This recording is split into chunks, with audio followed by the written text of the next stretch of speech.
अस्सलामुअलैकुम everyone, welcome to जोर का जोड़। मीरब ज़ीशान की तरफ से आपको एक बार फिर खुशामदीद। नाजरीन, आज पाकिस्तान इंग्लैंड दोनों आमने सामने होंगे। पाकिस्तान ने अपने स्क्वाड का ऐलान कर दिया और उसके बाद जब पाकिस्तान इंग्लैंड के सामने होगा तो यकीनी तौर पर बहुत मुतमईन होगा, क्योंकि हर चीज़ जो है वो अब सेलेक्टेड है, किसी किस्म की कोई कन्फ्यूजन नहीं है। पाकिस्तान को पता है, प्लेयर्स को पता है, पाकिस्तान टीम को पता है, मैनेजमेंट को पता है कि तमाम यही प्लेयर्स हैं जो आगे स्क्वाड में जाने वाले हैं, यानी कि वर्ल्ड कप खेलने वाले हैं। और आज इंग्लैंड के साथ जब पाकिस्तान मैदान में उतरेगा तो यकीनी तौर पर जिस कॉम्बिनेशन के साथ, जिस स्ट्रेटजी के साथ जाएगा, हमें कुछ ना कुछ समझ जरूर लग जाएगी कि पाकिस्तान ने आगे वर्ल्ड कप में, यानी जो यूएसए होस्ट कर रहा है, वेस्ट इंडीज होस्ट कर रहा है, किस तरह से परफॉर्म करना है।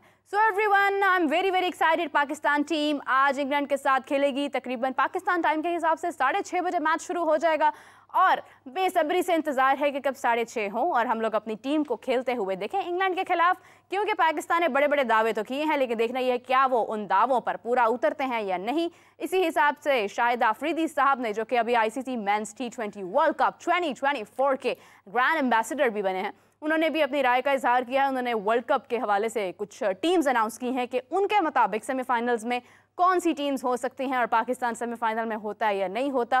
तो नाज़रीन, इन तमाम बातों पर जो है वो हाफिज़ साहब की राय लेना बहुत ज़रूरी हो जाता है। तो मैंने सोचा कि हाफिज़ साहब को सेट पर बुलाते हैं और कहते हैं हाफिज़ साहब मेरे सामने बैठें और ज़रा हमारे व्यूअर्स के साथ जो है वो इजहार राय करें। तो नाज़रीन, आप सबकी जान, क्रिकेट की शान, हाफिज़ इमरान। अस्सलाम वालेकुम हाफिज़ साहब। वालेकुम सलाम मीरा, बहुत शुक्रिया आपका।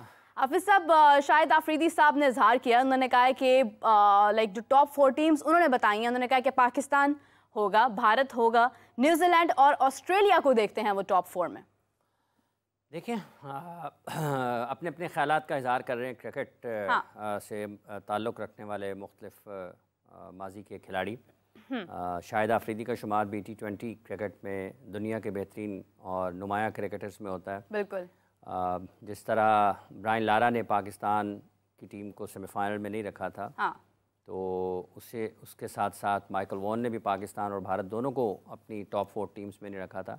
शाहिद आफरीदी साहब की भी राय उसी तरीके से अहमियत है और लोग उनको पसंद करते हैं खेलते हुए। जब खेला करते थे उस वक्त भी लोग उन्हें देखना पसंद करते थे, और आज जब वो गुफ्तगू करते हैं, अपने ख्यालात का इज़हार करते हैं, बिलखुसूस चूँकि ये एक फ़ैन इंगेजमेंट का भी एक ज़रिया है कि आप लोगों को अपनी राय बताते हैं, लोग उसके ऊपर गुफ्तगू करते हैं। और जैसा कि अभी आपका सवाल भी है, उनकी जो 4 टीमें हैं ये पोटेंशियल रखती हैं सारी की सारी टीमें सेमीफाइनल में जाने के अगर अच्छा, इंग्लैंड का नाम नहीं, मतलब ठीक है अपने भी राय है, लेकिन बहुत सारे लोग जो हैं वो इंग्लैंड को काउंट नहीं कर रहे हैं इसमें। देखिए, अगर उनकी वर्ल्ड कप 2023 की कारकर्दगी को बुनियाद बनाकर उन्हें आप 24 के वर्ल्ड कप में सेमीफाइनल में ना रखें तो फिर आप पाकिस्तान को भी नहीं रख सकते। क्योंकि 2023 के वर्ल्ड कप में अगर 50 ओवर्स के वर्ल्ड कप में इंग्लैंड की कारकर्दगी ख़राब थी तो पाकिस्तान की भी ख़राब थी। पाकिस्तान की भी कारकर्दगी बहुत अच्छी नहीं थी। और अगर पोटेंशियल के एतबार से देखते हैं तो इंग्लैंड के पास पाकिस्तान से ज़्यादा बेहतर वाइट बॉल के क्रिकेटर्स मौजूद हैं। इवन T20 फॉर्मेट में भी उनके पास ज़्यादा बेहतर मौजूद हैं। अब टूर्नामेंट क्लिक कैसा करती है टीम, कौन सी टीम कितना ज़्यादा अच्छा उस वक्त में उस एक माहौल में खेल रही होती है, इसका फ़ैसला तो बहरहाल जब टूर्नामेंट शुरू होगा उस वक्त किया जाएगा। लेकिन बहरहाल ये जो 4 टीमें उन्होंने बताई हैं, इन 4 टीमों में इतनी सलाहियत है कि ये वर्ल्ड कप का सेमीफाइनल खेल सकती हैं। और कौन जानता है कि इन दोनों में से, इन 4 में से कोई 2 टीमें वर्ल्ड कप का फाइनल भी खेल रही हों। तो ये पोटेंशियल रखती हैं टीमें। जिन टीमों का माइकल वॉन ने जिक्र किया था वो भी टीमें पोटेंशियल रखती हैं। जिन टीमों का जिक्र किया था ब्रायन लारा ने, वो भी टीमें रखती हैं। तो ये सारी वो 8-9 जो ऊपर की टीमें ना, 8 की टीमें ऊपर की, उन्हीं के गिर्द सब की घूमेगी। ज़्यादातर ऊपर की जो 4-5 टीमें हैं, 4-5 टीमें हैं ना, उनमें से लोग टॉप 4 की टीमें निकालते हैं। अब 6 टीमें निकालें, 6 में से 4 जो हैं वो जिसको पसंद होंगी। बाज़ औक़ात ऐसा होता है कि किसी एक खिलाड़ी की कोई ख़ास दिलचस्पी होती है एक टीम में, एक ख़ास पसंद होती है। मतलब एक टीम में 2 खिलाड़ी होते हैं, दोनों बहुत शानदार होते हैं, लेकिन हर किसी की अपनी पसंद है। मतलब विराट कोहली और रोहित शर्मा एक ही टीम है, लेकिन लोग जब अपनी पसंद का इजहार करेंगे विराट के हवाले से मुख्तलिफ करेंगे, रोहित के हवाले से मुख्तलिफ करेंगे। बाबर आजम के हवाले से मुख्तलिफ करेंगे, रिजवान के हवाले से मुख्तलिफ करेंगे। सो 5-6 टीमों में से 4 टीमों का सेमीफाइनल में जा भी सकती हैं टीमें। इंग्लैंड भी हैरान कर सकती है सबको। वेस्ट इंडीज़ को लोग इसलिए बड़ी अहमियत दे रहे हैं क्योंकि वो उनके मैदानों पर ये वर्ल्ड कप के मैचेस खेले जाने हैं, तो जो टीम होम ग्राउंड जिसका होता है उसको एक फ़ायदा ज़रूर होता है। बिल्कुल सही बात। और फिर उसके साथ साथ ये जो उनकी T20 फॉर्मेट में उनकी टीम हमेशा से हैरानकुन नताइज देती है। गुज़िश्ता मेरा ख्याल 8-10 बरसों में वो 2 मरतबा वर्ल्ड T20 का टाइटल जीत चुके हैं और अपने मैदानों पर वो और भी ज़्यादा ख़तरनाक हो जाएंगे। अगर सिर्फ 2023 के वर्ल्ड कप की अगर कारकर्दगी को बुनियाद बना के टीमों का मवाजना किया जाए तो फिर तो वेस्ट इंडीज़ को भी टॉप 4 में नहीं कोई रखेगा। लेकिन ये बहुत ज़्यादा चीज़ें जब आप देखते हैं तो कुछ प्रीवियस आपकी जो परफॉर्मेंसेस होती हैं उनको सामने रखा जाता है और उसके साथ साथ आपकी जो T20 फॉर्मेट में प्लेयर्स होते हैं उनको देखते हुए जो खिलाड़ी हैं वो अपनी अपनी टॉप 4 जो टीम्स हैं उनके नामों को सामने रखते हैं। लेकिन बहरहाल माइकल वॉन जयशाह के नाम से आया, फिर उसके साथ आए माइकल वॉन आए और फिर अब शाहिद आफरीदी साहब ने कहा है। तो ये सारी की सारी टीमें टॉप 4 में जाने की अहलियत रखती हैं, इसमें कोई दूसरी राय नहीं है। रखती हैं, कौन जाता है कौन नहीं जाता है देखिए, हो सकता है ना कि बाज़ औक़ात आप एक इंग्लैंड को अगर नहीं शामिल कर रहे हैं टॉप 4 में तो इंग्लैंड जा सकती है। अगर फ़र्ज़ कर लें कोई ऑस्ट्रेलिया साउथ अफ्रीका को शामिल नहीं कर रहा टॉप 4 में, साउथ अफ्रीका भी जा सकती है। ये सारी टीमें वो हैं, पाकिस्तान, इंग्लैंड, न्यूजीलैंड, Zealand Africa, Australia, West Indies, India, ये सब की सब टीमें इतनी सलाहियत ज़रूर रखती हैं कि ये वर्ल्ड कप के सेमीफाइनल में चली जाए। इनमें से कोई 4 जा सकती हैं। मेरा ख्याल है कि बांग्लादेश का नाम भी किसी ने शामिल किया था, अब पता नहीं वो माइकल वॉन ने किया था या किसने किया था, कि वो भी सेमीफाइनल में जा सकती है टीम वर्ल्ड कप के। लेकिन अब अगर अमेरिका ने जिस तरह से हराया है उसको बांग्लादेश को, और बांग्लादेश ने ये 2 मैचों में क्रिकेट खेली है T20 में अमेरिका के ख़िलाफ़, उसके बाद तो ज़रा मुश्किल होगा ना, खासा मुश्किल होगा उनके लिए कि उनके बारे में कोई अच्छी बात करे। वेस्ट इंडीज़ में होने वाले वर्ल्ड कप को देखते हुए बांग्लादेश को स्पिन बॉलिंग जो है ना उनकी, या अगेंस्ट स्पिन जो वो खेलते हैं, चूँकि उनके अपने मैदानों में बांग्लादेश में वो स्पिन बॉलिंग अपने मैदानों में वो स्पिनर्स के ऊपर इन्हिसार करते हुए मैचेस जीतते हैं। तो उस एक पहलू को सिर्फ और सिर्फ अगर डालकर ये कह दिया जाए कि वो भी जा सकते हैं, तो ये कंडीशंस के ऊपर बहुत ज़्यादा चीज़ें इनका इन्हिसार होता है। लेकिन जब असल टूर्नामेंट, अभी देखें ना अमेरिका में जो मैचेस होने हैं ड्रॉप इन पिचेस पर होंगे, जो वेस्ट इंडीज़ की पिचेस हैं उनमें भी कुछ ऐसे वेन्यूज़ हैं जहाँ पर आपको अच्छे पेस बाउंस वाला मिल सकता है, रन्स अच्छे निकल सकते हैं। कुछ होंगे जहाँ पर स्पिनर्स को मदद ज़्यादा मिल सकती है। तो इसका इन्हिसार उस वक्त होगा जब उस जगह पर जब आपका टूर्नामेंट शुरू होता है, पिचेस कैसे आपको बिहेव करती हैं, जो ड्रॉप इन पिचेस हैं वहाँ से आपको क्या मिलता है, जो जब आप वेस्ट इंडीज़ खेलने के लिए जाते हैं मुख्तलिफ आप वेन्यूज़ पर जाएंगे तो वहाँ पर जो पिचेस हैं उनका रवैया क्या होगा, किस तरह से रिएक्ट करती हैं। 170-80 के मैचेस होते हैं, 190-200 के ऊपर जाते हैं, हाई स्कोरिंग मैचेस होते हैं, या किस तरीके से होते हैं। तो ये सारी की सारी कंडीशंस के ऊपर बहुत ज़्यादा चीज़ें इनका इन्हिसार है। खिलाड़ी किस तरीके से अपने आप को अडेप्ट करते हैं उस पर और किस तरीके से आगे बढ़ते हैं, ये बहरहाल जब टूर्नामेंट शुरू होगा तो बहुत सारी चीज़ें वाज़ेह होंगी, वाज़ेह हो जाएंगी। बिल्कुल सही बात है। शाहिद आफरीदी साहब ने ये भी कहा कि वो एक्सपेक्ट करते हैं कि पाकिस्तान टीम फाइनल्स में भी जाए, क्योंकि जाहिर है उन्हीं की क़यादत में पाकिस्तान ने 2009 का T20 वर्ल्ड कप जो है वो जीता था। यानी वो यूनुस खान थे कप्तान थे, यानी शाहिद आफरीदी स्क्वाड का हिस्सा। तो मतलब उन्होंने एक फतह देखी है पाकिस्तान की, तो वो एक्सपेक्ट करते हैं कि ये टीम भी आगे जो है वो जीते ज़रूर, और हम सब उम्मीद रखते हैं कि पाकिस्तान जो है फाइनल्स में खेलता हुआ नजर आए। हाफिज़ साहब, एक और बड़ी डिस्कशन जो है वो पड़ोसी मुल्क में जारी है कि हार्दिक पांड्या जिनकी परफॉर्मेंस के ऊपर बात की जा रही थी कि IPL में कोई बहुत अच्छा परफॉर्म नहीं कर रहे हैं, फॉर्म में नज़र नहीं आ रहे हैं, बड़ी तनकीद का सामना उनको हुआ है। तो वो कहते हैं ना कि हर शख्स की ज़िंदगी में कोई ज़ाती मसाइल भी चल रहे होते हैं जिसका इम्पैक्ट कहीं ना कहीं उनकी परफॉर्मेंस पर भी आता है। तो हार्दिक पांड्या की पर्सनल लाइफ में अभी एक इशू जा रहा है, यानी उनकी एक डिवोर्स हो रही है और कहा जा रहा है कि उनकी 70% जो प्रॉपर्टी है वो भी उनकी वाइफ के नाम से, जो कि एज़ पर लॉ जो है वो होगी। तो उनका एक निजी मसला है, लेकिन उसका इम्पैक्ट जब उनकी परफॉर्मेंस पर आया और बहुत तकलीफदेह बात है। तो क्या कहना चाहेंगे उन तमाम लोगों को जो बगैर किसी रीज़न को जाने जो है वो ट्रोलिंग शुरू कर देते हैं? देखिए, बात यह है कि किसी भी इंसान की ज़िंदगी में इस किस्म के हालात जो हैं वो बड़े तकलीफदेह होते हैं। बिल्कुल सही बात है। बजाय इसके कि उसको उन चीज़ों में और ज़्यादा दबाया जाए और उसके ऊपर और ज़्यादा बात की जाए, मुनासिब यही होता है कि किसी की प्राइवेसी का ख्याल रखना चाहिए, एहतराम किया जाना चाहिए। अगर उनकी ज़िंदगी के एक मुश्किल वक्त से गुजर रहे हैं, जैसा कि मीडिया रिपोर्ट कर रहा है, और वो यकीनी तौर पर जब आप इस किस्म के हालात से गुजर रहे होते हैं तो आपके तमाम काम मुतासर होते हैं। और चूँकि वो एक प्रोफेशनल क्रिकेटर हैं और टॉप लेवल के क्रिकेट खेलते हैं, मेंटली बहुत टफ़ हैं, उनके हज़ारों लाखों परस्तार हैं जो उनको दुनिया में खेलते हुए देखना चाहते हैं, कामयाब देखना चाहते हैं। भारत के करोड़ों लोग उन्हें भारत की तरफ से खेलते हुए कामयाबी के साथ देखना चाहते हैं। जहाँ तक ताल्लुक़ इस चीज़ का है कि लोग क्रिकेट उनकी देखते हुए उसके ऊपर बात करते हैं, तो जब आप क्रिकेट खेल रहे होते हैं तो आप अगर बुरा खेलेंगे तो आपकी कारकर्दगी पर तो बात होती है। बिल्कुल सही फिर बात। उस वक्त लोग ये नहीं देखते हैं कि इसके साथ क्या मसाइल चल रहे हैं या क्या वजह हो सकती है, या क्रिकेट से हट की भी इसकी कोई ज़िंदगी है। ठीक है, तो या तो ये हो कि वो ब्रेक ले लिया होते और ना खेल रहे होते, लेकिन जब आप खेल रहे हो, टीम के कप्तान हो, आपकी कारकर्दगी ठीक ना चल रही हो और आपकी टीम की कारकर्दगी का मायार भी आपकी कारकर्दगी के साथ जुड़ा हो, टीम एक जगह आपको थोड़ा बेहतर, अच्छे खासे बेहतर नंबरों पर नज़र आए और वो उसमें एक झुकाव आए, एक आप कहें कि वो उसको नीचे को उसको छलांग लगा दे, तो लोग बात करेंगे। क्योंकि अगर आपकी 1.25 महीने, 1.5 महीने या 2 महीने की क्रिकेट लीग चल रही है और उसमें आप बेहतर परफॉर्म नहीं कर पाते हैं, तो फिर आपकी क्रिकेट पर बात तो होती है। लोग उनकी ज़ाती ज़िंदगी के हवाले से तो तनकीद नहीं कर रहे हैं, लोग उनकी क्रिकेट के हवाले से तनकीद कर रहे हैं, चूँकि वो टीम की क़यादत कर रहे हैं, उस टीम की क़यादत कर रहे हैं और उसके बाद उन्होंने इंडिया के लिए वर्ल्ड कप खेलने के लिए भी जाना है। सो अनफॉर्चुनेट उनके लिए ये एक मुश्किल फ़ेज़ है। बेहतरी से निकल जाएँ इससे और अच्छे तरीके से निकल जाएँ, और जो सुना जा रहा है ये ना हो तो बेहतर है उनकी लाइफ कोई उनका यू टर्न लगे और वो बेहतर तरफ चले जाएं, तो ये ज़्यादा अच्छी बात होगी दोनों के लिए अच्छी बात होगी। और मेरा ख्याल है इनकी काफ़ी दोनों जब इनकी मिसेस हैं, इनको खासा इनके अगर सोशल डिजिटल प्लेटफॉर्म्स के ऊपर देखें तो इनको खासा देखा गया है। ये बड़ी अच्छी यादें हैं, खुशगवार यादें हैं उनकी, और कोई ये चाहता नहीं है कि उसकी ज़िंदगी में कोई इस किस्म का फेज़ आए। लेकिन बहरहाल मैं तो यही ख्वाहिश करूँगा कि कोई यू टर्न लगे और वो बेहतर हो जाए। बिल्कुल सही बात है। हमें ज्वाइन किया है नाज़रीन Samaa TV sports journalist Qadir Khwaja. अस्सलाम वालेकुम कादिर, कैसे हैं आप? वालेकुम अस्सलाम, मेरा अल्लाह का शुक्र है।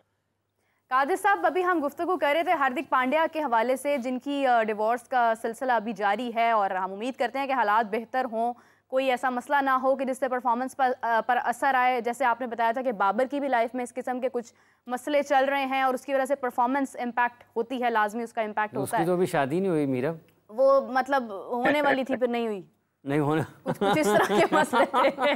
तो कादिर साहब, ये क्या हमारे खिलाड़ियों को नजर लगती जा रही है? वो मसले जो थे ना वो ना ही चलें इस वक्त तो बेहतर है। इस वक्त तो उसका सिर्फ बल्ला चले। सही बात है, इस वक्त उसका सिर्फ बल्ला चले और फील्ड में जब वो पाकिस्तान टीम फील्ड कर रहे हो तो उनका दिमाग ज्यादा तेज चले, वो ज्यादा बेहतर है, कोई और चीज नहीं चलनी चाहिए। बिल्कुल सही बात है, बिल्कुल सही बात है। कादिर, ये क्या नजर लगती जा रही है हमारे खिलाड़ियों की पर्सनल लाइफ को?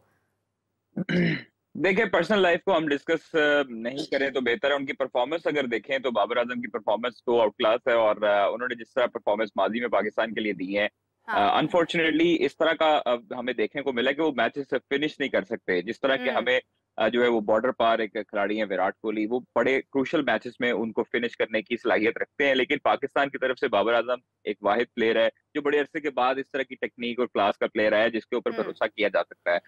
हार्दिक पांड्या की आपने बात की, तो उनकी जब शादी हुई थी तो उसके बाद उनकी अलहदगी एक मरतबा पहले भी हो चुकी थी। उसके बाद उन्होंने दोबारा जो है उनके साथ उनके जो है वो मामला तय पाए उनकी वाइफ के साथ। बिल्कुल, और उसके बाद अब फिर जो है वो उनका हो चुका है। ये उनकी पर्सनल मैटर्स हैं और उसका ऑब्वियसली असर जो है वो उनकी परफॉर्मेंस पर जरूर होता है। तो परफॉर्मेंस जो है वो इस चीज पर आएगा तो सही कि वो मेंटली तौर पर परेशान होंगे, और जब आप मेंटली तौर पर रिलैक्स नहीं होते हैं तो उस वक्त आपकी परफॉर्मेंस खराब होती है। आपके साथ आपके प्रॉपर ध्यान जो है वो आपकी बैटिंग पर या आपकी परफॉर्मेंस पर नहीं जाता, जिसका असर जो है वो पूरी टीम को भुगतना पड़ता है। इस चीज को मद्देनजर रखते हुए मेंटल हेल्थ जो प्रोग्राम है वो बड़ा जरूरी है, और डॉक्टर्स को और खासतौर पर जो साइकोलॉजिस्ट हैं उनके हवाले से जो ग्रूमिंग है वो होनी चाहिए, और प्लेयर्स के साथ जो है वो कंफर्ट लेवल बहाल करना चाहिए। तो ये चीजें उनकी पर्सनल मैटर है, लेकिन इस चीज का अंदर असर जो है वो उनकी परफॉर्मेंस पर जरूर होगा। दूसरी जाने बाबर की आपने बात की है, तो देखिए आज जो है वो चूंकि पहला मैच बारिश की नजर हो चुका था, आज दूसरा मैच है और बर्मिंघम में होगा कुछ देर बाद, और बर्मिंघम में जो है वो अल्लाह का शुक्र है कि बारिश एक्सपेक्टेड नहीं है। बादल जरूर होंगे जो ऑब्वियसली होते हैं। कादिर आपको इंटरप्ट करती हूँ, मैं बताती चलूँ हमारे व्यूअर्स को कि कादिर ख्वाजा इस टाइम इंग्लैंड में मौजूद हैं और हमारे क्रिकेटर्स के बहुत नज़दीक हैं और हमें इस time weather conditions, pitch conditions, हमारे खिलाड़ियों का मूड कैसा है, फॉर्म कैसी है, तमाम चीज़ें करीब से विटनेस करते हुए बता सकते हैं। जैसा वो भी बता रहे हैं वेदर की सूरत हाल, तो मैं बताती चलूँ कि कादिर इस वक्त इंग्लैंड में मौजूद है और वहाँ से उन्होंने हमें ज्वाइन किया है। So Qadir please continue, how is the weather, बारिश की क्या उम्मीद की जा रही है? मेरे बर्मिंघम में जो है वो आज वेदर फोरकास्ट बिल्कुल क्लियर है और किसी किस्म की बारिश की पेशगोई नहीं की गई है। पिच की कंडीशन के हवाले से, पिच देखें इंग्लैंड में जो है वो बैटिंग सपोर्टेड पिचेस अब बनाई जाती हैं और खास तौर पर जो भी टॉस जीतेगा वो कंडीशंस को और वेदर को मद्देनजर रखकर उसका फैसला करेगा कि बैटिंग करनी है बॉलिंग। लेकिन आज जो है वो ज्यादातर कंडीशन साजगार बैटिंग के हवाले से, जो भी टॉस जीतेगी टीम को पहले बैटिंग को तरजीह देगी और बाबर आजम जो है वो अपनी फुल स्ट्रेंथ के साथ जाएंगे चूंकि वर्ल्ड कप स्क्वाड अनाउंस हो चुका है। हमने जो बताया था वही 3 लड़के बाहर हुए, उसके बाद अब ये 15 वही अनाउंस कर दिए गए जिसका आमिर नजीर साहब भी कहते थे कि इतनी जो है वो देर क्यों लगा दी है। तो गुज़श्ता रोज चेयरमैन पाकिस्तान क्रिकेट, देखिए पाकिस्तान क्रिकेट बोर्ड के चेयरमैन मोहसिन नकवी जब नाराज हुए हैं तो उसके बाद सिलेक्शन कमेटी को उन्होंने कहा है, उनसे गुस्से का इजहार भी किया कि आप लोग क्या कर रहे हो, इतनी देर से आप लोग 3 लड़के बाहर नहीं कर सकते, आपके साथ 15 का स्क्वाड आपका अनाउंस नहीं हो रहा। हमने ये भी खबर दी थी कि ये ट्रैवल रिजर्व नहीं होंगे, ये ट्रैवल नहीं कर सकेंगे। आपको याद होगा मेरा, हमने प्रोग्राम में ये ब्रेक की थी खबर और उसके बाद जो है वो गुज़श्ता रोज जो प्रेस रिलीज आई पाकिस्तान क्रिकेट बोर्ड की तरफ से, उसमें भी ये मेंशन था कि वो ट्रैवल नहीं कर सकते, टीम के साथ ट्रैवलिंग रिजर्व कोई नहीं रखे। तो इसलिए अब जो टीम अनाउंस हो चुकी है वर्ल्ड कप स्क्वाड के हवाले से, उनमें से ही कॉम्बिनेशन ट्राई करना चाहिए। जो 15 लड़के हैं उनमें से ही 11 जो है वो मैदान में उतारने चाहिए। बकिया 3 मैचेस बाकी हैं, तो 3 मैचेस में अब मुख्तलिफ कॉम्बिनेशन इनको ट्राई करने चाहिए। उस्मान खान को भी ट्राई करना चाहिए, वबाद अफरीदी को भी ट्राई करना चाहिए। आपके जो मुख्तलिफ सीनियर प्लेयर्स हैं उनको भी फुल स्ट्रेंथ और कॉन्फिडेंस के साथ मैदान में उतारना चाहिए। तो बाबर के पास अब ये 3 प्रैक्टिस मैचेस हैं, एक तरह के प्रैक्टिस मैचेस है, क्योंकि आपने जब अमेरिका जाना है उसके बाद आपको टाइम नहीं मिलेगा प्रैक्टिस करने का, आपको प्रैक्टिस मैच का मौका नहीं मिलेगा, क्योंकि आप ये वहां पर जरूर कर सकते हैं कि पिच की जो कंडीशन है उससे आप यूज टू हो सकते हैं, उसको आप देख सकते हैं, लेकिन उस पर आप जो है वो उस पर आप पहले आप पेशगोई नहीं कर सकते कि यहाँ पर क्या हो सकता है, क्योंकि इंडिया को प्रैक्टिस मैच वहां पर आईसीसी ने दिया है। तो इसलिए अब जो है वो पाकिस्तान के लिए खासतौर पर ये इम्तिहान होगा। हाफिज साहब भी साथ बैठे हैं, हाफिज साहब भी बिल्कुल बता सकते हैं इस हवाले से, क्योंकि पाकिस्तान के पास जो 3 इंग्लैंड के खिलाफ जो मैचेस है ना वो हमारे असल में प्रैक्टिस मैच हैं और इंग्लैंड का जो अभी जो सीजन है उसमें ये पहला इंटरनेशनल मैच इंग्लैंड खेलने लगा है यहाँ पर। तो इसलिए इंग्लैंड के साथ इंग्लैंड भी अपने लड़कों को ये कह रहा होगा कि यहाँ पर जो है वो आज प्रैक्टिस मैच के तौर पर इसको खेला जाएगा, लेकिन कंडीशंस और फुल स्ट्रेंथ ये पाकिस्तान को इस हवाले से जरूर देखता जहाँ वो फुल, क्योंकि उनका इतना रेस्ट मिल चुका है। पहला मैच जो था वो बारिश की नजर हो गया, उसके बाद पाकिस्तानी खिलाड़ियों को रेस्ट भी मिला, गैरी क्रिस्टन से बातचीत करने का मौका भी मिला, उनके साथ घुल मिलने का भी मौका मिला। तो यहाँ पर खुशखबरी ये है तमाम क्रिकेट शायकीन के लिए, जो तमाम क्रिकेट व्यूअर्स हैं उनके लिए कि मौसम क्लियर है, किसी किस्म की बारिश की कोई खतरा नहीं है। आज आप लोग मैच एंजॉय करेंगे और पाकिस्तान ये मैच जरूर जीतेगा। बिल्कुल सही है हाफिज साहब, कादिर जैसा बता रहे हैं कि आज बारिश भी नहीं है, दूसरा जो पिच है वो बैटिंग को सपोर्ट कर रही है। तो आपकी मुस्कुराहट क्या कह रही है, पहले मुझे ये बताएं, सवाल कंटिन्यू करें। देखिए एक अच्छी बात ये है कि मौसम के हवाले से, क्योंकि क्रिकेट मैच का होना इस वक्त में कि जब आप वर्ल्ड कप से आन पहले हैं और पाकिस्तान ने वार्म अप मैचेस वहाँ पर जाकर नहीं खेलने हैं, बिल्कुल।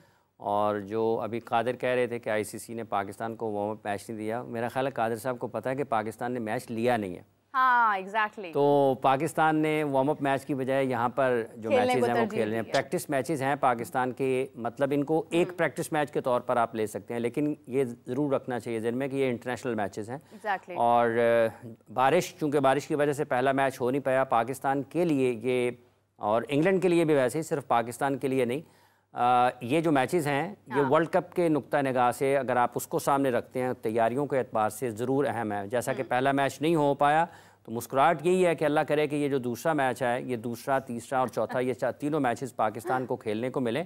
इंग्लैंड जो बड़ी दिलचस्प चीज़ होनी है ना, जो कि दिलकशी का बायस है, एक तो ये है कि हारिस रऊफ़ की वापसी और पाकिस्तान के पेस अटैक में उनकी उस रिदम में वापसी जिसके लिए वो माने जाते हैं, उसको देखने का लोगों को ज़रूर इंतज़ार है। उसके बाद दूसरी तरफ जोफ्रा आर्चर का देखने का इंतज़ार है, क्योंकि ये जो जेन्युइन पेस है ये बुनियादी तौर पर किसी भी टीम में हो, हाँ। मतलब एक टाइम था ना कि जब शोएब अख्तर पाकिस्तान के लिए खेलते थे, मोहम्मद शमी पाकिस्तान के लिए खेलते थे, शेन बॉन्ड न्यूजीलैंड की तरफ से खेलते थे, ब्रेट ली जो हैं ग्लेन मैग्रा गिलेस्पी ये ऑस्ट्रेलिया की तरफ से खेलते थे। तो ये जो फास्ट बॉलिंग है ना, ये क्रिकेट का असल में एक बहुत बड़ा हुस्न है। हाँ। जब जोफ्रा आर्चर वापस आएंगे और फिर अपने मैदानों पर ही वापस आएंगे तो ये भी पाकिस्तान के लिए भी एक इम्तहान होगा ज़रूर कि आप किस तरीके से, अगर वो भी फिट हैं मुकम्मल तौर पर और वो अपनी जो हकीकी उनकी रफ्तार है उसके साथ गेंदबाजी करते हैं, क्योंकि वो भी काफी टाइम तो बाद वो पाकिस्तान के लिए 350 साढ़े 300 दिन है मेरा ख्याल, जिसके बाद वो इंटरनेशनल मैच खेल रहे हैं। तो पाकिस्तान के लिए इम्तहान है। पाकिस्तान की तरफ से हारिस रऊफ अगर अच्छा खेलते हैं, अच्छी गेंदबाजी करते हैं तो वो बहुत अच्छा होगा पाकिस्तान के लिए। यही 15 जो खिलाड़ी हैं इन्हीं में से 11 हर मैच में खेलते हुए नजर आएंगे। अब ये तो नहीं हो सकता कि कोई इजाफी शामिल कर लिए जाएँ साथ। तो पाकिस्तान को अपने इसमें से कोई चीज़ नई नहीं है। हाफिज साहब नहीं देखें मेरी बात सुने, हमारी टीम ने जितना वेट किया है, जितना सब्र किया है, हमें वाकई में उसका बहुत फ़ायदा हुआ है कि हमारे बेहतरीन प्लेयर्स जो हैं वो डिसाइड किए गए हैं स्क्वाड के लिए। देखें ये मानना पड़ेगा। हाँ ठीक है, मतलब ये है कि ये बेहतरीन प्लेयर सिर्फ ऐलान होने के बाद हुए हैं, उससे पहले नहीं थे। ये पहले भी यही थे टीम के साथ, पहले भी यही थे। इतना इंतजार करने के बाद देखिए कितनी अच्छी खबर हमारे सामने आई है कल के। ये देखें, ये इसमें भी इस सारे 15 के 15 खिलाड़ियों में ना, हाँ। ये अब सिर्फ और सिर्फ इम्तहान है कप्तान का, कोच का, सीनियर टीम मैनेजर का, या जो आपके लोग प्लेइंग 11 का फैसला करेंगे। हाँ। प्लेइंग 11 का एक, कि जब तक आप प्लेइंग 11 मुंतखब नहीं कर लेते कि ये वाली प्लेइंग 11 मैदान में उतरेगी, उस वक्त तक उनका इम्तहान है। उसके बाद सबसे बड़ा इम्तहान है कप्तान का, कि वो अपने उन 11 खिलाड़ियों से खेल के मैदान में, जब 40 ओवर्स का खेल है, फ़ायदा कैसे उठाता है। हाँ। क्योंकि आपको जब आपको रन्स हो जाते हैं ना पहले, तो उसके बाद आपकी कप्तानी नहीं होती। कप्तानी होती है जब आप अपना हदफ सामने रखा हुआ है और आप उसका दिफा कर रहे हैं। सही बात। जब आप बैटिंग सेकंड टाइम कर रहे हैं ना, तो वहां पर फिर आपके बल्लेबाजों ने अपनी गेम अवेयरनेस के साथ या अपनी उस सलाहियत के साथ या अपनी जारहाना बल्लेबाजी के साथ जो भी हदफ है उसको हासिल करना है। हाँ। कप्तान पहले 20 ओवर्स में अगर उसके खिलाड़ी बॉलिंग कर रहे हैं तो अपने बॉलर्स को किस तरह से इस्तेमाल करता है, बेहतर फैसले करता है या नहीं करता। अगर पाकिस्तान हदफ का दिफा कर रहा है तो कप्तान अपने बॉलर्स को कैसे इस्तेमाल करता है, फील्ड प्लेसिंग क्या होती है। तो ये अब पाकिस्तान के इन खिलाड़ियों का, इन लोगों का बुनियादी तौर पर बड़ा इम्तहान होगा। जो पाकिस्तान के पास दस्तयाब अच्छे खिलाड़ी थे उनको खिला लिया गया, फिटनेस पर कॉम्प्रोमाइज़ कर लिया गया, बहुत सारी चीज़ों पर समझौता कर लिया गया, ठीक है। लेकिन उसके बावजूद भी यही 15 आपके पास बचते थे जिनको आपने ऐलान कर दिया, जिनका बेहतरीन 15 बेहतरीन। देखिए पाकिस्तान, अब पाकिस्तान, जी खाई साहब। हाफिज साहब, एक चीज, सॉरी आपको इंटरप्ट किया है, एक चीज जो है वो लोगों के माइंड में आ रही होती है कि वाइस कैप्टन जो है वो कब अनाउंस होगा। तो वाइस कैप्टन के हवाले से हम लोग थोड़ा सा ये खबर दे दें कि वाइस कैप्टन के हवाले से अभी तक जो हमारे जराए बताते हैं वो ये है कि पहले मोहम्मद रिजवान का नाम जो है वो ज़ेरे गौर आ रहा था, उसका ऐलान किया जाना था, लेकिन उसके बाद जो है वो ये चीजें डिस्कस की गई मीटिंग्स में सिलेक्शन कमेटी की, कोच के साथ, कप्तान के साथ, कि अगर मोहम्मद रिजवान को बनाया जाता है तो शाहीन शाह अफरीदी के दिल में आएगा कि उसको वाइस कैप्टन बना दिया, मैं कप्तान था। तो इसलिए अब जो ये फैसला किया, किसी को भी नहीं बनाया जाएगा, वो किसी को भी नहीं वाइस कैप्टन बनाया जाएगा। और जो अभी सिचुएशन के मुताबिक अगर बाबर खुदा न खास्ता इंजर्ड होते हैं तो आपको उसी टाइम जो है वो फिर टीम मैनेजमेंट फैसला करेगी कि उस ग्राउंड में कौन वाइस कैप्टन होगा, ताकि किसी के जो है वो दिलो दिमाग में ये चीज आए कि पहले उसको वाइस कैप्टन बना दिया। जिस तरह शादाब खान नायब थे और बाबर आजम के साथ काफी अर्सा वाइस कैप्टनसी किया उन्होंने, तो इसलिए अभी जो है ये फैसला है कि कोई वाइस कैप्टन नहीं होगा और ग्राउंड में सिचुएशन के मुताबिक नाम का ऐलान किया जाएगा। लेकिन साहब इसी के साथ एक और अपडेट भी है कि शाहीन अफरीदी को ऑफर की गई और उन्होंने ठुकरा दी है। उन्होंने कहा है कि नहीं, ये बिल्कुल झूठ है, बिल्कुल झूठ है मेरा, ये ऐसी कोई बात नहीं है, ऐसी कोई खबर नहीं है कि शाहीन शाह अफरीदी को ऑफर की गई है।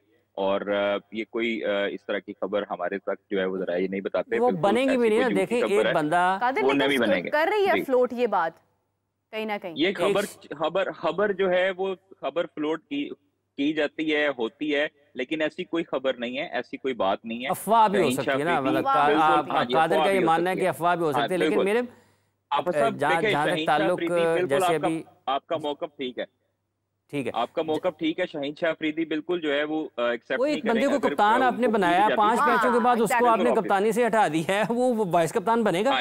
वो तो उसको ब्रैडमैन का भी वाइस कप्तान बनाया ना इस मौके में, वो कहेगा जी मैंने नहीं बनना। बिल्कुल सही बात। ये ना कुछ चीज़ें होती हैं जो बड़ी एहतियात के साथ देखें। ये एक ऐसे टाइम में पाकिस्तान क्रिकेट बोर्ड ने ये फैसला किया तो सबसे आप ना इंसानों की नफ्सियात को आप मेंटल हेल्थ के लिए तो साथ में रख रहे हैं एक जो माहिर शख्स हैं, आप उससे पूछें कि ये क्या जो फैसला किया था हमने, क्या ये मेंटल हेल्थ के लिए ठीक है? सही तो बात। अगर वो रिकमेंड करता है कि ये गलत फैसला किया गया है किसी भी खिलाड़ी की मेंटल हेल्थ के लिए, तो आपने मेडिकल के लोगों के ऊपर तो दबाव डाला कि इन्होंने इंजरी की तशखीस गलत की तो पाकिस्तान के खिलाड़ियों का नुकसान किया। तो ये जो जिसके फैसले से अगर खिलाड़ियों की ज़हनी तौर पर जिनको मुतासर किया, फिर क्या उस फैसले के खिलाफ भी आप कोई कार्रवाई करेंगे?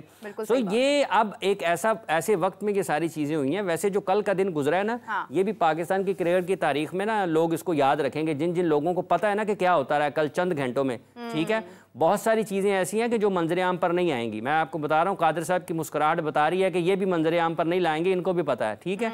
इसलिए ये जिन हालात मेरा तो सीरियस मुंह बता रहा है ना कि मुझे बताएं कि क्या नहीं, आपको जो कुछ बताई थी आपने उससे साथ और बहुत सारी आपको समझ आ गई हैं। तो इसलिए ये जिस तरीके से पाकिस्तान की टीम का ऐलान हुआ है और जिस अंदाज में गुज़िश्ता चंद हफ्तों में पाकिस्तान में क्रिकेट मैनेजमेंट हुई है और जिस अंदाज में पाकिस्तान क्रिकेट बोर्ड के मामला चल रहे हैं, ये कोई इतने अच्छे नहीं हैं। देखें, आप एक ही टीम में आप अपने लीडिंग फास्ट बॉलर को, जो आपकी पेस बैटरी का लीडर है, ठीक है, आप उसको 5 मैचों के बाद कप्तानी से हटा दें और आप उसका एक बयान भी उसकी मर्जी के पूछे बगैर जारी कर दें कि मैं बड़ा खुश हूँ जी, ये ऐसे है वैसे है। तो क्या उस मेंटल हेल्थ के जो आपने एक माहिर रखा है उससे पूछें कि ये जो फैसले पाकिस्तान क्रिकेट बोर्ड ने किए हैं, क्या ये खिलाड़ियों की ज़हनी हालत को मुतासर करने के लिए काफ़ी नहीं है? अगर वो कहता है कि ये गलत फैसले हैं, इन्होंने खिलाड़ियों को ज़हनी तौर पर मुतासर किया है, तो फिर वो सिर्फ जो मलबा है वो डॉक्टर के ऊपर ही क्यों गिरा रहे हैं कि इसने इंजरी की गलत तशखीस कर दी है? चले, उसने तो इंजर्ड होने के बाद गलत तशखीस की ना, जो कि आपके मुताबिक गलत तशखीस हुई। लेकिन अगर कोई ये कह दे कि आपने खुद खिलाड़ियों को इंजर्ड कर दिया, ज़हनी तौर पर जख्मी कर दिया, मुतासर कर दिया, तो उसका कौन अजाला करेगा? उसको कौन जाकर पकड़ेगा? ये बातें हर वक्त करते रहना कि ये काम भी है, ये काम भी है, हम ये भी कर रहे हैं, हम ये बत्तियां लगा रहे हैं, हम ये घास लगा रहे हैं, हम स्टेडियम को ये कर रहे हैं, हम उधर ये कर रहे हैं, हम इधर ये कर रहे हैं, ये सारी की सारी जो चीज़ें हैं ना, ये फैंसी हैं। जैसे क्रिकेट में आ गए स्टैट्स, ठीक है, इंटेंट आ गया, पावर हिटिंग आ गई, ठीक है, मैचअप्स आ गए। ये मैचअप्स और ये जो सारे ये हैं ना बनावटी अल्फाज, या ये जो सुनने में अच्छे लगते हैं, इनका ना एक बड़ा नो लुक शॉट, बड़ा पोस्टमार्टम किया उसने, एडम गिलक्रिस्ट ने और साइमन डूल ने। वो ज़रा सुने जाके, वो पता लगेगा कि वो क्या कह रहे हैं। इसलिए जहाँ तक ताल्लुक खालिस्तान क्रिकेट का है, पाकिस्तान के ये 15 खिलाड़ियों का ऐलान हुआ है, 5 इसमें फास्ट बॉलर्स हैं, ठीक है। अगर आप इसको वैसे देखें ना कि क्या है इसमें, 5 fast bowlers, 3 wicket keeper, 2 middle order बल्लेबाज और 5 ओपनर, ये है पूरी पाकिस्तान की टीम। 2 मिडल ऑर्डर बल्लेबाज स्पेशलिस्ट के हिसाब से जाए ना, ज्यादती वाली बात है हाफिज साहब, 3 उसमें 2 bowling allrounder, spin bowling allrounder और 1 स्पेशलिस्ट स्पिनर। अब आप पूछेंगे कि ये क्या साइंस है? 5 ओपनर गिन के बता देता हूँ। फ़खर जमान 1, मोहम्मद रिजवान 2, बाबर आजम 3, साइम अयूब 4, उस्मान खान 5 ओपनर्स हो गए। बिल्कुल। शाहीन आफरीदी 1, नसीम शाह 2, मोहम्मद आमिर 3, हारिस रऊफ 4, मोहम्मद आमिर 5 फास्ट बॉलर्स हो गए। आजम खान और इफ्तिखार जो है जो अफरीदी जो है, ये हो गए। और उसके बाद रह गए आजम खान और इफ्तिखार, ये हो गए वो 2, क्या नाम है उनका, आपके मिडल ऑर्डर। तो अबरार, शादाब और इमाद, ये आपके स्पिनर्स हैं, ठीक है। साइम अयूब भी ओपनर्स है, शादाब ऑलराउंडर भी हैं, देखें पता नहीं, ये ऑल ही हैं सारे। ये ऑल ही है। जाती है। देखें, अभी आप कह रहे थे कि मेंटल जो ये होता है ना, वो क्या उसको ख्वाहिशा, बैडमिंटन में क्या स्कोर चलता होता है जब वो क्या होता है, किसी का कोई स्कोर नहीं होता, मेरे ज़हन से वो निकल गया यार, पता नहीं वो निकल गया। वो बड़ा बैडमिंटन खेल रहे होते हैं ना, तो जब आपके स्कोर गिन रहे होते हैं ना, तो ये एक ऑल का लफ्ज बोल रहा है, क्या होता है ख्वाहिशा? हाँ जी, ये लव ऑल है। क्या बात है, क्या बात है, नया नाम मिल गया। हाफिज साहब, देखिए जिस तरह भी आप बात कर रहे थे कि हमारी टीम ने कितना मतलब वो मेंटली प्रेशराइज किया हुआ है प्लेयर्स को, कहीं ना कहीं हसन अली के साथ कितनी ज्यादती है। देखें, उनको पहले बुलाया गया, रिजर्व में रखा गया, उनको शुक्र अदा करना चाहिए। उनको पाकिस्तान की ये ख्वाहिशा मुस्कुरा रहे हैं, इनको पता है, उनको शुक्र अदा करना चाहिए कि वो पाकिस्तान की टीम के साथ ट्रैवल किए आयरलैंड, इंग्लैंड से आयरलैंड, ठीक है, उनको शुक्र अदा करना चाहिए कि उनको पाकिस्तान का स्टार मिला। ये कोई ज़्यादती नहीं होती, ठीक है। ज़्यादती उस वक्त होती है कि एक शख्स ने 4 सीज़न में मुसलसल, बाज़ औक़ात वो भी ज़्यादती नहीं होती, आपकी किस्मत में नहीं होता। अब जैसे साहिबजादा फरहान है, ठीक है, साहिबजादा फरहान बदकिस्मत इस हिसाब से हैं कि ऊपर पाकिस्तान की जो ओपनिंग स्लॉट है ना वो फिक्स है बाबर और रिजवान की मौजूदगी में। उनकी बदकिस्मती है कि उनको जगह नहीं मिल रही, ये ज्यादती नहीं है। हाँ, उस बदकिस्मती को जो कि नजर आ रहा है, पाकिस्तान क्रिकेट बोर्ड के पास प्लान होना चाहिए कि आपने ए टीम के टूर्स अरेंज करें, जो इतने आपके टॉप परफॉर्मर्स उनको दुनिया के मुख्तलिफ मुल्कों में बात, ये जो डायरेक्टर इंटरनेशनल है पाकिस्तान क्रिकेट के, जरा उनको बुला के पूछे ना किसी दिन, वो भी तो आके बताए ना कि कहाँ है पाकिस्तान की अंडर 19 टीम। पाकिस्तान की अंडर 19 टीम के हेड कोच कौन है, ख्वाजा साहब? हाँ जी, पाकिस्तान के अंडर 19 टीम के हेड कोच कौन है?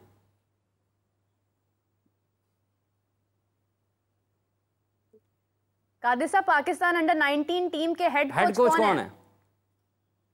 आवाज चलेगी, चलें। कादिर साहब, कमाल नाम है कि कादिर साहब आते हैं ना तो उनसे दोबारा जानते हैं, क्योंकि ये यहाँ से एक बहस का आगाज होता है, यहाँ से एक बहस का आगाज होता है। जैसे हाफिज साहब देखें, बात ये है कि जब आप डायरेक्टर इंटरनेशनल की बात करते हैं तो क्या उनकी बुनियादी जिम्मेदारी नहीं है कि वो पाकिस्तान की ए टीम को, पाकिस्तान की अंडर 19 टीम को मसरूफ रखें, साल में 3-4 टूर्स उनके हों, 3-4 टूर्स उनके हों, एक जिम्मेदारी उन पे हो तो वो करें ना। वो उनकी सबसे पहली ये, फिर वो इसका मतलब है कि आप उनको समझती हैं कि वो ऑलराउंडर हैं। जो उनका काम है बुनियादी तौर पर, वो उनको वो करना है सबसे पहले। वो क्या काम है कि उन्होंने पाकिस्तान के क्रिकेट को इंगेज रखना है हर सतह के ऊपर, नेशनल, इंटरनेशनली, पाकिस्तान की कौमी टीम को, उनके साथ साथ पाकिस्तान की अंडर 19 टीम को, पाकिस्तान की ये टीम को।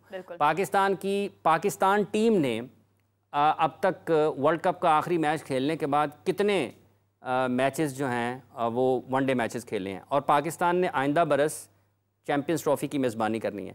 पाकिस्तान ने ऑस्ट्रेलिया के खिलाफ टेस्ट मैच अपना खेला आखिरी, उसके बाद अगला टेस्ट मैच कितने महीनों के बाद है, और जितने महीनों का उसमें वक्फा है ना, खला है कप्तानी में, उतनी दौर में वो पता नहीं क्रिकेट बोर्ड में ऐसी तब्दीलियां हैं तो पाकिस्तान के टेस्ट टीम का कप्तान ही बदल जाए, सारा कुछ ही अपसाइड डाउन, कप्तान ही बदल जाए। हाफिज साहब, एक और बहुत अहम चीज़ है कि मैं कल ये चीज़ देख रही थी, सोच रही थी रात को सोने से पहले, जो है ना वो दिमाग में क्रिकेट ही चलती रहती है अब, तो मैं ये सोच रही थी कि 2022 देख लें, 21 देख लें, या जो भी पाकिस्तान ने अच्छी T20 खेली है जब, तो उसमें ओपनिंग जो है ना वो रिजवान और बाबर की रही है। तो अब बाबर को देखें, जब हमारे पास पहला जो ओपनर्स होते हैं, आपको इस बात की ज़्यादा जो है वो इन्फॉर्मेशन है कि वो स्कोर सारा उन पर रिलाई करता है कहीं ना कहीं, ठीक है। अगर वही स्लो करते हैं या वो खेल नहीं पाते हैं तो सारा इम्पैक्ट जो है वो आपकी तमाम स्कोर पे चला जाता है। साइम को ऊपर रखना, इतना ज़्यादा आउट ऑफ द वे जाके सपोर्ट करना, और बाबर का खुद नंबर 3 पर आ जाना, क्या ये फैसला ठीक है? मीरा, मैं ना अब ये जो बाबर का उसको सपोर्ट करना है ना, ये वाला जुमला उसमें से निकाल दिया जाए, इसको आप रख लें। देखिए, बात ये है कि अब इसकी ना मुख्तलिफ इसके मुख्तलिफ ज़ाविये हैं जिसके ऊपर आप गुफ्तगू कर सकते हैं। जो लोग सुन रहे हैं, जिनको समझ है वो समझ गए होंगे कि इसका मतलब क्या है। बाबर उनको सपोर्ट कर रहे हैं और बाबर नंबर 3 पर आ गए हैं। अगर बाबर सुनेंगे तो उनको भी समझ आ जाएगी कि इसका मतलब क्या है। पाकिस्तान का जो मसला था वो ये था कि हमारे 7वें से 10वें या 12वें ओवर तक रन्स अच्छे नहीं बनते, और उस वक्त खेल रहे होते हैं ज़्यादातर बाबर और रिजवान, ठीक है। तो अब आपने चेंज क्या किया? चेंज आपने ये किया कि अगर एक आउट होता है तो बाबर और रिजवान दोनों में से कोई एक फिर मैदान में होता है, दोनों में से फिर कोई एक मैदान। तो अगर वही ओवर्स दोबारा वही खेल रहे हैं तो आपने चेंज क्या किया? पाकिस्तान का मसला था नंबर 3 का बल्लेबाज, जो कि स्ट्राइक रेट को ऊपर लेकर जाता और जो एक दबाव बन सकता था या बनता रहा पाकिस्तान पर, उससे पाकिस्तान को निकालता। बजाय इसके कि हम उस एक जगह को ठीक करते, हमने जो ऊपर वाले नंबर्स थे उनको भी खराब कर दिया। या हम इसके साथ ये करते कि बाबर और रिजवान के साथ बात करते, उनसे कहते कि भाईजान, हमें इन ओवर्स में आपकी तरफ से इससे ज्यादा बेहतर बैटिंग की जरूरत है, ठीक है, और अगर आप नहीं करेंगे तो ये पाकिस्तान के लिए नुकसानदेह है। तो फिर आप अपनी क्रिकेट में शॉट्स को ऐड करते हैं, आप अपनी बैटिंग में बॉलर भी देखें ना, वेरिएशन के ऊपर जाते हैं। जब हारिस रऊफ नए आए होंगे तो वो इतना अच्छा स्लोअर वन नहीं करते होंगे, लेकिन उन्होंने उसको डेवलप किया, ठीक है। शाहीन आफरीदी जब नए आए होंगे वो नया गेंद इतना ज्यादा अच्छा नहीं करते होंगे, लेकिन वक्त के साथ साथ उन्होंने उस सलाहियत को अपने निखारा और उन्होंने विकेटें हासिल की। यही सूरत हाल जाती है आपके बैटर्स की तरफ भी, और बैटर्स के लिए भी ये जरूरी है कि अगर ओवर नंबर 7 से ओवर नंबर 12 तक पाकिस्तान का जो रन रेट है वो नीचे आता है, तो ये उस वक्त खेलने वालों की जिम्मेदारी थी कि वो उन ओवर्स का बोझ उठाएं और उसका जो दबाव बाद में आने वालों पर पड़ता है उसको कम करने की कोशिश करें। हमने ना वो तो ठीक किया नहीं जहां पर करना था, जो ठीक हो रहा था उसको भी खराब कर दिया। अब अगर आप इब्तदाई ओवर्स में देखते हैं, साइम और रिजवान अगर खेलते हैं, रन रेट अगर आपका वही होता है कि आपने 50 ही बनाने हैं, तो फिर क्या फायदा था? फायदा क्या था आपको उस ओपनिंग पेयर को तोड़ने का? फिर जो नंबर 3 का बल्लेबाज हम नहीं तैयार कर सके, खड़ा नहीं कर सके, नंबर 4, 5, 6 का बल्लेबाज हम खड़ा नहीं कर सके। आजम खान की पावर हिटिंग एबिलिटी के ऊपर तो कोई ऐसी राय नहीं है, शक नहीं है, लेकिन उनको इसको साबित करना पड़ेगा कि वाकई वो टॉप क्लास बॉलिंग के खिलाफ भी उतनी अच्छी बैटिंग करते हैं। को एक तरह से बीट करके वो सामने आए हैं ना? बीट करके नहीं आए वो, बहुत सारे खिलाड़ियों को वो मतलब है कि जोर लगाकर उनको साइड पे किया है। और मतलब पाकिस्तान के पास था कुछ नहीं उन नंबर्स के ऊपर, और आपने चले गए। एक था कि आप उमर अकमल को ट्राई कर सकते थे, आपने नहीं किया। आपने उनको उस नंबर पर मौका नहीं दिया। आप जिस तरह से वो खुद भी उनका इजहार जिस तरह से आपने दीगर खिलाड़ियों के साथ बर्ताव किया है, अगर आप ये समझते थे कि नंबर 4, 5, 6 पर पाकिस्तान के लिए कोई एक बंदा मौजूद है जो पाकिस्तान के लिए कुछ कर सकता है, तो आप जिस तरह दूसरों के नखरे उठा रहे हैं, मतलब आजम खान को 2020 से लेकर 24 तक अगर वो अपना वजन कम नहीं कर पाए, बावजूद इसके कि उनको कहा गया कि वो अपनी फिजिकल फिटनेस को बेहतर बनाएं, वो नहीं कर पाए, लेकिन आपने उनको खिलाया ना, तो फिर दीगर लोगों के अगर कहीं ना कहीं आपको लगता है कि उनकी कोई एक चीज ठीक नहीं है लेकिन उनकी क्रिकेट ठीक है, तो फिर आप उनके साथ भी वही सलूक कर सकते थे ना। आप उनकी सलाहियतों से भी फायदा उठा सकते हैं। और इस वक्त पाकिस्तान के मिडिल ऑर्डर में जितने भी बल्लेबाज हैं ना, अगर आप पोटेंशियल के एतबार से देखते हैं ना, तो वो उमर इनसे बेहतर हैं सबसे। वो सिर्फ 4, 8, 10 बॉलों का बैट्समैन नहीं है, वो आपके लिए 12 ओवर्स का भी बल्लेबाज है। वो इनिंग्स को बना सकता है, बड़े शॉट्स बड़ी आसानी के साथ खेल सकता है, मैच को फिनिश कर सकता है। तो ये जब आप चीज़ें देखते हैं कि हमने नंबर 3 का बल्लेबाज ठीक किया बाबर और रिजवान के साथ, ना हमने 4, 5, 6 के बल्लेबाजों को ठीक किया, तो जो असल मसाइल थे पाकिस्तान के क्रिकेट के वो तो अपनी जगह पर हैं, और जो मसला नहीं था हमने उसको भी मसला बना दिया कि हमने ओपनिंग पेयर को भी तोड़ दिया। तो ये वो सारे लोग जिनके नाम बार बार यहाँ पर लिए जाते हैं कि इनकी आपने चेहरों को और इनके बयानात को, इनके इक़दामात को याद रखना है, और फिर आपने बाद में देखना है कि इसने क्या कहा था, इसने क्या कहा था, इसने क्या कहा था, फैसला क्या किया था, और बात क्या की थी, और टीम के लिए कितना अच्छा किया था। ये चीजें देखने के, लेकिन अब चूंकि 15 पाकिस्तान के खिलाड़ियों का ऐलान हो चुका है, और इसमें कोई तब्दीली जो है वो मतलब जब तक के कोई अनफिट, खुदा न खासा अल्लाह ना करे कोई भी अनफिट हो, तो जी बस आज के लिए इतना ही। हमारा वक्त खत्म हो रहा है, मुझे शो रैप अप करना है। नाज़रीन, आज का सवाल जो है वो मैं ड्रॉप करती चलूँ। हाफिज़ साहब आपने कीमती वक्त दिया। हमारी डिस्कशन जो है वो इतनी लंबी होती है कि हमारे पास वक्त बहुत कम होता है, लेकिन आपसे मुलाकात होती है 9:30 बजे। मैच यकीनी तौर पर उस पर ख़त्म हो गया होगा या सेकंड इनिंग्स जो है वो जारी होंगी, तो हम उस पर बात करेंगे। और सवाल मैं ड्रॉप करती चलूँ कि 2009 में आपका फेवरेट क्रिकेटर कौन था? कमेंट्स में बताइए। मैं आपके नेम्स के साथ आपके कमेंट जरूर शामिल करूंगी नेक्स्ट शो में। मेरा फेवरेट प्लेयर जिसकी मुझे बहुत याद आ रही थी वो सईद अजमल था, और आप लोग प्लीज अपनी राय का इजहार करें। हाफिज़ साहब again thank you so much. So everyone, see you at 9:30 PM। तब तक के लिए अल्लाह हाफिज़।